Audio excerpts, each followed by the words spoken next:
This is episode 53 of Zen and the Art of Real Estate Investing with my guest, Derek Sherrell, also known as That ADU Guy. Derek was one of the youngest licensed contractors in the state of Oregon, started building ADUs, and now gives tons of advice out for free as That ADU Guy. Derek, welcome to the show. Glad to be here. Thanks for having me. Yeah, absolutely. Before you got your contracting license at 19.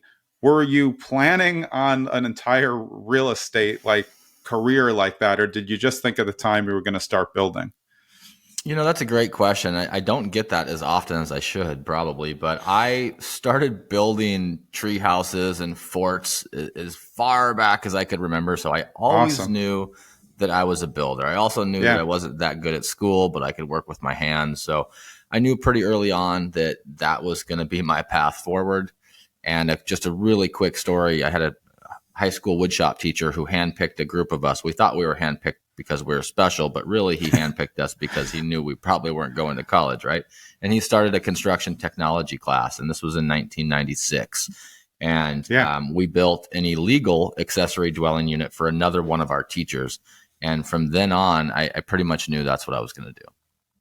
Yeah. Oh, wow. So you really had the ADU eye even before you were a licensed contractor while you were still in high school. Yes, correct. Yeah, I was lucky enough to be in a state where we had, legislation and local ordinances that allowed what we knew then as a guest house, which is now morphed into accessory dwelling units. Right. We'll get into all of the issues around them. But it's interesting, though. I think a lot of people who start with tree houses can get to this area. You just knew that you like building stuff, right? Correct. Yeah, it was just building has always been my art. And, there's a lot of different advice out there as far as following your passion or building career capital and following what you're good at. I've always chose the previous. And, I feel like I don't work a day in my life. Yeah, that's amazing. So when you just got started and got your contractor's license, you already knew that ADUs were a thing. So is that something that you focused on right away? No, it wasn't. So I was an interior finish contractor, and I started an apprenticeship when I was 16 with a master carpenter, a general contractor in our area. And I worked with him beside him for close to 10 years. We ended up partnering together and did a lot of work. But originally it was interior finish contracting. So I did floors and cabinets and doors and trims and staircases. So we were doing that phase of the build for new custom residential construction. And then a lot of the units we were building started coming with these guest houses. And that's where I was reintroduced after that high school project. And that means looking at properties. Too many new investors are, playing with spreadsheets all day, and you can't figure out how to do an ADU on a spreadsheet because generally that square footage doesn't exist. So what you're trying to calculate is non-existent. That's why you have to think outside the box. Don't you think that? I mean, everything what you do is really thinking outside of the box of what traditionally was already seen, right? Every time. I mean, most of what I buy is on market. Been on market for a while. Every investor that has more money and is way smarter than me has already seen it. And I'm looking for anomalies. So exactly. Like what you said, you're not going to see it on a spreadsheet. But what I'm looking for, just real quick, a few things like really good infrastructure. I pay more money for 1970s and newer houses because they have plastic sewer lines. They probably have copper or PEX pipe. I won't have to upgrade the electrical panel. I like flat lots because dealing with grade and development is really expensive. I like alley access.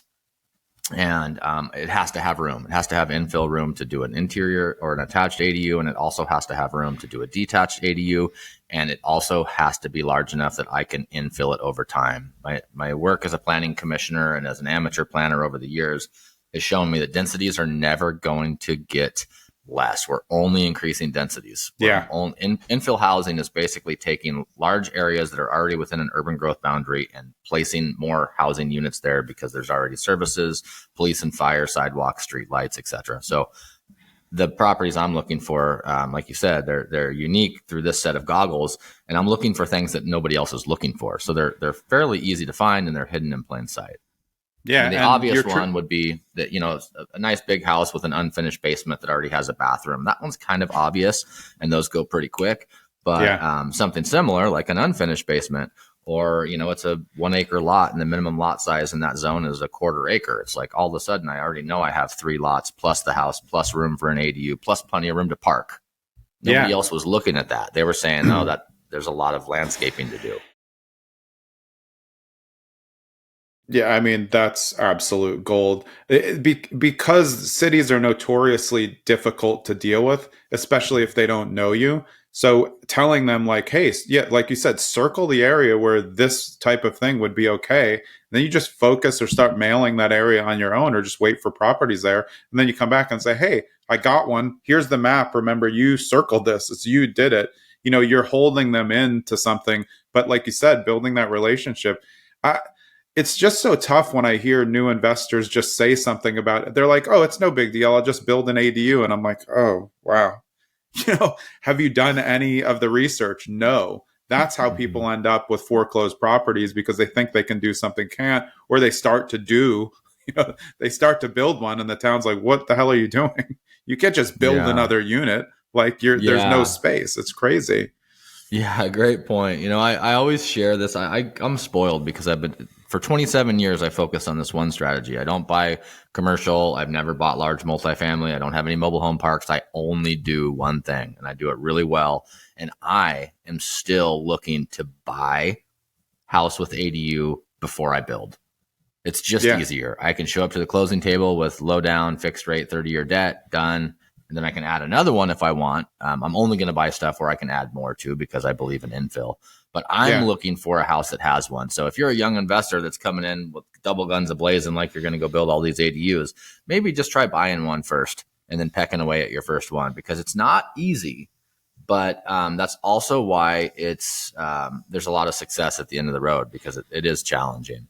But the back to the city Yeah. thing, the cities can be difficult. They work in a bureaucratic system where they're not incentivized to get work done. They're not. They get paid the same whether they approve your Correct. application or they don't. Yeah. With that said, they're people, right? They want to be respected. They want to be treated well.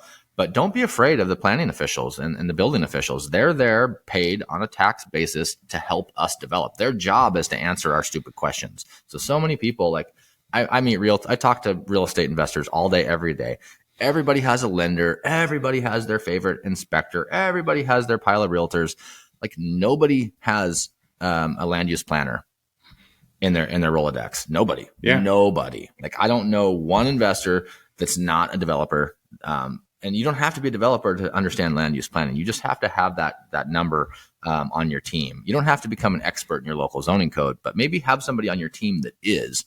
And you bring up land use planner and they're like, "What? Like an attorney?" No, not an attorney. Somebody that understands the city's code and has relationships at the city and can make a couple of phone calls and get your permits straightened out. So if you're Yeah. not willing to become an expert in your local planning and zoning code, find somebody who is and add them to your team. If you don't have one, like everybody else, you're missing out.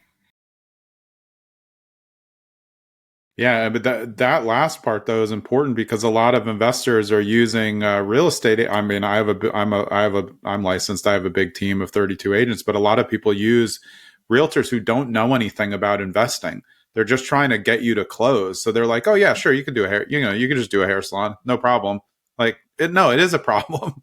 You need to deal as an investor with people who understand this. If you tell somebody, I was just talking with someone the other day, and we were saying, if you say ADU to a realtor and they don't know what it is, don't use them. Like, they can't help you if they don't know what it is. Definitely a hybrid property that a regular realtor just is not going to have any idea how to use, what the regulations are, who to contact, and what trouble you can get into and money loss you could have by doing it the wrong way.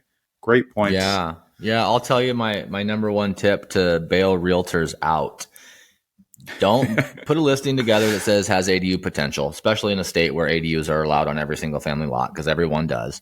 I would say if you are interested in listing a property with a potential ADU, or you're looking to buy one for yourself or for your buyer or for your seller, all these apply.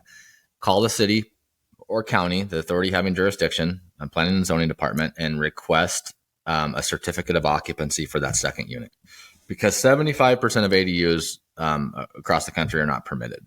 So if you're going to advertise price and list a house for your client, this house with ADU, make sure you have a certificate of occupancy that shows that that's a legal dwelling, either approved, either permitted, either grandfathered in, whatever it may be. It doesn't matter. I don't care if it has its own address, it has its own electric meter. None of that stuff means anything. You need the certificate of occupancy, or at least something in writing from that jurisdiction that says that's a legal dwelling on its own.